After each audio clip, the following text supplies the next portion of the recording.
Cet écrivain de lettres a réclamé dans la langue acadienne des droits fondamentaux des femmes et des Acadiens et Acadiennes. Le prix Éloi veut reconnaître et apprécier ce défi de taille entrepris pour une femme à cette époque de 1895 à 1898. Je le remets à la famille. D'artistes et d'artisans exceptionnels dont nous sommes fiers. Cette année, nous avons l'honneur de recevoir comme lauréate une artiste qui peut être plus que tous les autres nous représente depuis des années, et je dois dire, autour du monde. Alors, je vous invite à la présentation du vidéo de Diane Carmel Léger.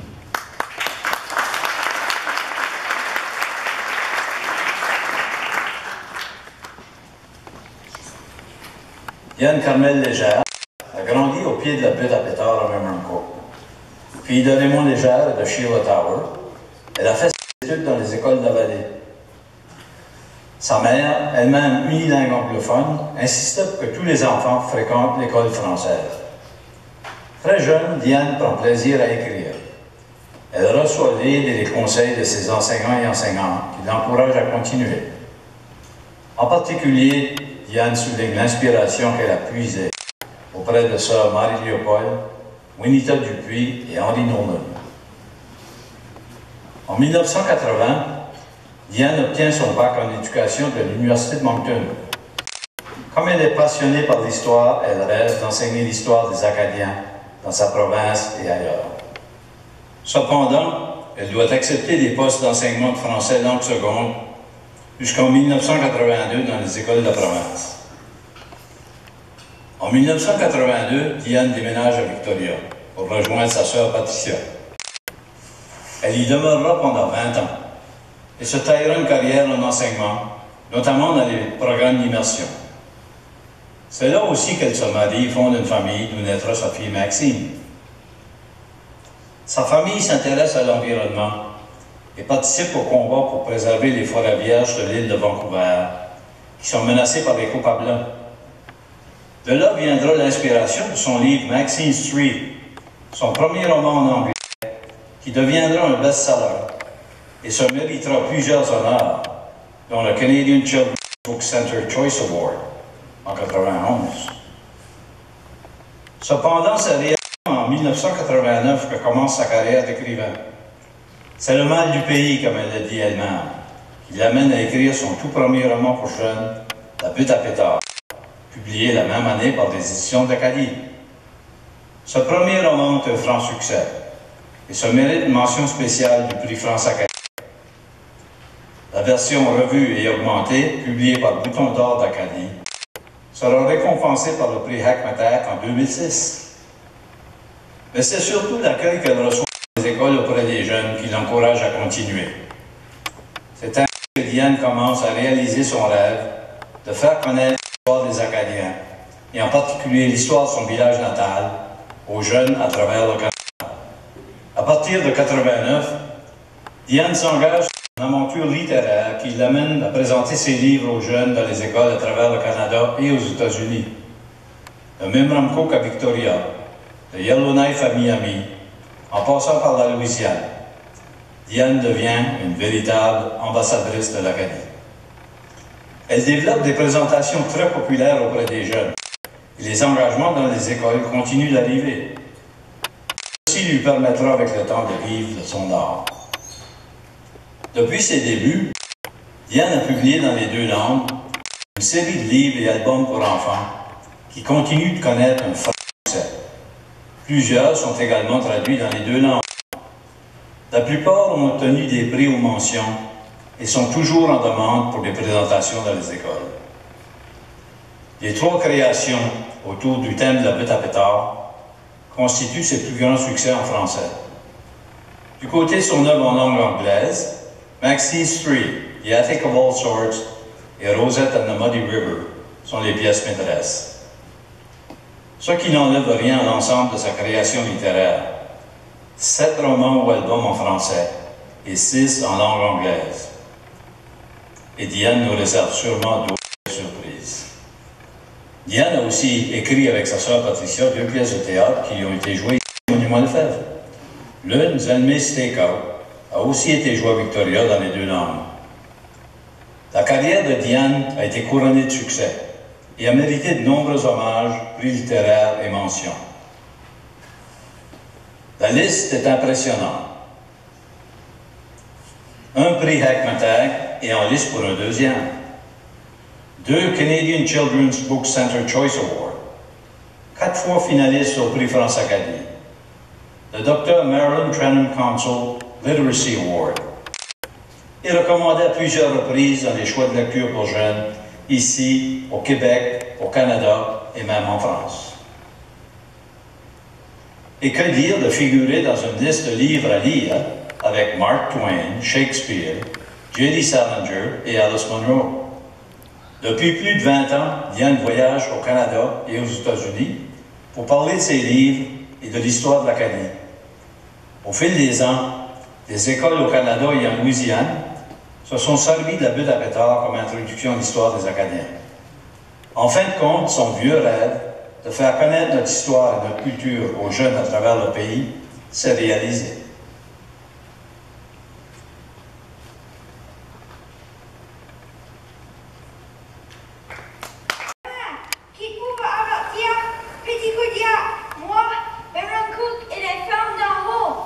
Tu es assez connu, mon garçon. Quelqu'un d'autre va y aller. Avertis-tu plus. Il va tout avertir le reste du village. Écoutez les gars. Les rumeurs de Micmac sont donc vraies. C'est notre tour cette fois. Lawrence veut emprisonner nos familles et prendre nos terres. Mais nous autres, on a le temps de se cacher au ruisseau vaseux. Georges, qu'est-ce que vous allez faire? Marie va coucher au plus tard ce soir. On vous rejoindra après cette nuit. Pépéa, je vais me battre contre les soldats. On pourrait les surprendre avec des flèches. J'aurais dit la même chose à ton âge, mais ce n'est pas notre bière. Nous autres, nous sommes des Français pas des soldats. Il faut se cacher pour protéger nos familles. Qu'est-ce qu'on fait s'ils nous clouent? Ne crains pas. On connaît mieux le forêt que ces soldats britanniques. Et les Micmacs nous aideront, comme toujours. Pépéa, vous tremblez.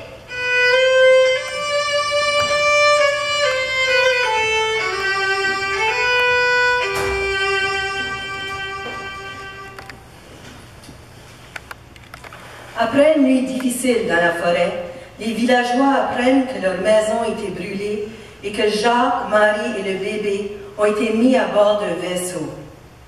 Tout le monde se prépare pour fuir vers la Mirabelle. Pépéa, si papa et maman s'échappaient du fort, où iraient-ils? S'échapper du fort. T'as raison, mon petit. Il ne faut pas perdre espoir et fuir, sapristi. Nous resterons pour les attendre. Oui, fidèle, il faut les attendre.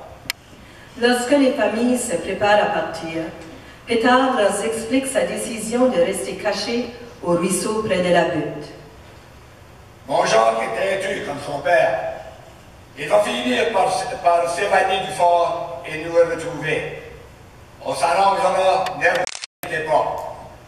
Les soldats ont moins de chance de nous trouver si nous sommes un petit groupe. Une autre personne serait-il trop? On a brûlé ma maison à Beaubassin et maintenant j'ai perdu ma maison à la butte. J'en peux plus. Pour vous, Madame Rosalie, il y aura sûrement de la place dans notre rue. Et puis, vous faites une simple et bonne soupe pour une femme de Beaubassin. Ouais, tu en as grandement besoin, mon petit Maigreland.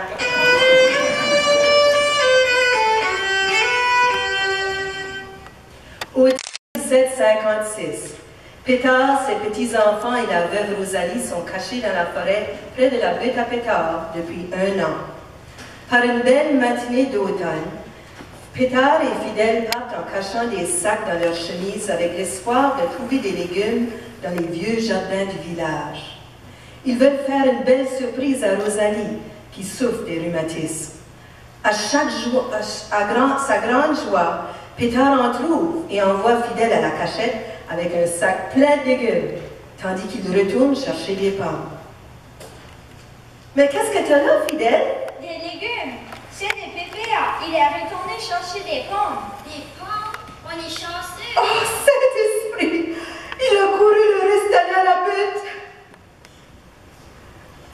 Il voulait vous faire plaisir. Oh, je suis trop bénesse pour me fâcher contre un vieux maigriot. Rosalie, vous disiez que vous ne braillez jamais. Oh, ben, c'est différent. Ce sont des larmes de joie. De joie et peut-être d'amour. Prémilia à Jacques à Pétard. Qu'est-ce que tu dis là? Excusez-moi. Oh, bon, les petits. Commençons tout de suite à préparer un festin. Aujourd'hui, c'est la fête des légumes. Pépéa! Il a l'air blessé. Oh, Saint-Esprit, les soldats l'ont fait mal. Oh, Ma belle grosse Rosalie. oh, mon cher Pétard. Père. Oh, qu'est-ce que je sens là? Oh, oh, il s'est saoulé le petit rat. Oh, la rage. Il me fait penser à mon défunt mari. Rosalie, Pépère n'a pas bu depuis longtemps. Il n'est plus accoutumé. Pardonnez-moi de ma folie. J'ai trouvé une cruche de bière de Binette avec quelques gouttes de viande. Avec la grande entrée que vous avez faite, monsieur, moi, c'était des gouttes bien fortes. Pépère, nous allons préparer le repas le plus délicieux en Acadie. Non, merci. J'en veux pas les autres.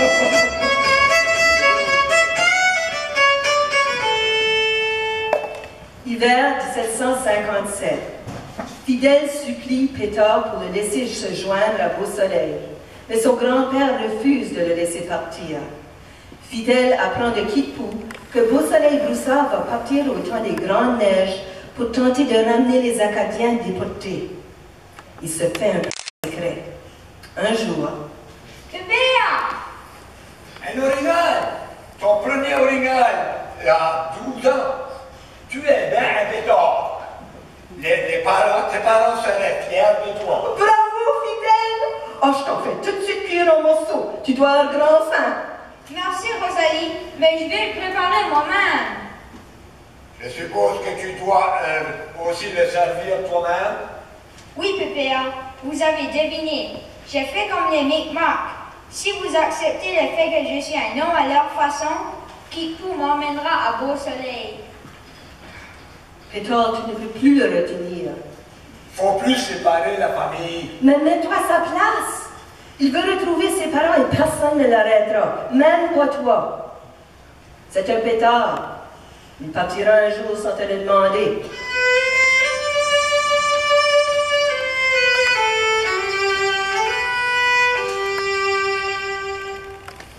Après le départ de Fidèle, l'hiver reprend de plus belle, accompagné d'un froid extrême. C'est la famine et les vieux sont malades. La chasse est très pauvre. Un jour que Prémilia tente de chasser encore une fois. 560 jours qu'on est dans notre cachette. Si la petite ne tue rien aujourd'hui, faudra encore manger de l'écorce de peuplier au boulot. C'est grâce à Kipou qu'on a appris à se nourrir de ses arbres. Ouais, sans ça, on serait sans doute mort. Rosalie, de la viande pour le souper. Oh, non, cette belle plante! Ah, je croyais que tu parlais de moi. Merci, belle Lilia. Cette viande n'est pas mauvaise. Je mange pas de moufette. La graine de moufette sera bonne pour vos rhumatismes. La communauté la reconnaît aujourd'hui parce que quand on vivait dans l'Ouest, là, Diane, elle se faisait tout le temps tirailler par ici. Ça fait que maintenant, elle est de retour, puis si mes parents seraient encore en vie, là, ils seraient bien fiers de toi, puis comme ils l'ont tout le temps été. Félicitations, Diane. La communauté. Puis, moi, dans le temps qu'elle a écrit son premier but à Pétard en 89, je n'étais pas très intéressée encore à l'école. aux écrits de jeunesse, mais plus tard, j'ai devenu bibliothécaire, préposée de bibliothèque. Alors, c'est un peu dans les années 90, lorsqu'elle a écrit 2 de ses livres, on a vu passer un petit peu vite sur la vidéo Cédric et le Porte-Épée et Charlotte et la Dame au corbeau noir, que Diane a dédié à 2 enfants de ma meilleure amie. Alors là, j'ai pensé, c'est une vraie auteure, elle a écrit des livres, puis je connais même à qui elle les a dédiés. Alors pour moi, c'était quelque chose de super, que je connaissais quelqu'un qui avait écrit un livre, et plutôt qu'il les avait aussi dédiés à des gens que je connaissais. Quelques années après, durant le Congrès mondial en 1994, Diane et quelques-uns de la communauté ont monté une pièce de théâtre, ou plutôt un sketch dans la nature. Alors, on a pu retrouver Prémilia, Pétard, Rosalie et Fidèle. Fidèle, je t'appelle. Alors, justement, la pièce de théâtre a été jouée sur la baie de Pétard, ainsi que tout près du lac Camille, ou la villa, comme on le connaît, et c'était par des jeunes d'ici. Alors, il y avait des jeunes qui étaient habillés ou qui faisaient les personnages du livre de la baie de Pétard. Je pense que c'est là que je m'ai accrochée à la baie de Pétard. Puis, un petit peu par après, lorsque je suis devenue justement bibliothécaire, j'ai commencé à lire les livres de Diane et commencé à les interpréter à mes élèves, aux enfants de l'école. À l'école, maintenant, je suis à l'école à Bélanger comme préposée, et il y a 2 enseignantes à mon école qui, chaque année, ils lisent la baie de Pétard à leurs élèves. Il y a quelques années, comme toutes les années auparavant qui lisaient le livre, il y avait un élève en particulier dans la classe qui n'était pas d'ici. Il était déménagé du Québec.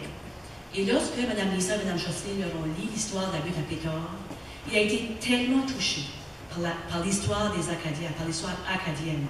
Il a fait un lien avec lui, pour lui-même, d'être arrivé ici en Acadie. Il se sentait comme un Acadien, parce qu'il avait vu qu'est-ce qu'on avait passé à travers. Puis je pense que quelques années plus tard, lorsqu'elle a écrit L'écoute de la baie de Pétard, ce même jeune a fait un témoignage à la bibliothèque publique ici, comment ce livre-là l'avait touché profondément, sans même être un Acadien de nature lui-même. Alors, c'est un petit peu de là qu'on voit comment le livre a touché des gens, et pas seulement celui-là, toutes les autres que tu as écrits, Maxine Street, L'Arbre de Maxine, que je lis à mes élèves à l'école. Il y a tellement des bonnes leçons, et dans toutes ces leçons-là, ça nous ramène à notre village natal, parce qu'on vit toutes ces mêmes choses ici. Alors les enfants ont vraiment un lien qu'ils peuvent faire avec le personnage dans les livres de Diane. Et je pense que c'est un petit peu ça son but. Alors, puis une autre chose aussi, j'ai été à quelques-unes de ces lancements de livres, et lorsque Diane fait dédicace à un livre, elle n'écrit pas juste Diane Cramel légère. Elle écrit un message, un beau message. Elle a vraiment, lorsqu'elle dédicace le livre, c'est ça à toi qu'elle veut nous donner. Et j'en ai plusieurs à la bibliothèque et j'en ai acheté moi-même pour des cadeaux. Puis c'est tellement elle qui est dans ce livre-là qu'elle est avec nous autres partout où ces livres sont. Aujourd'hui, nous voulons reconnaître ton talent et tes succès littéraires. Diane, tu occupes une place bien méritée dans l'univers de la littérature pour jeunes et dans le cœur de bien des jeunes à travers le monde. Laissons parler ton public. De l'école à Bélandry, non seulement le projet La Vallée de Memramcook à travers 3 siècles a permis aux élèves et au personnel scolaire de vivre l'histoire des Acadiens de la vallée, mais il a suscité le goût d'écrire. Depuis, plusieurs élèves nous partagent qu'ils aiment écrire et qu'ils écrivent leurs idées dans un journal personnel.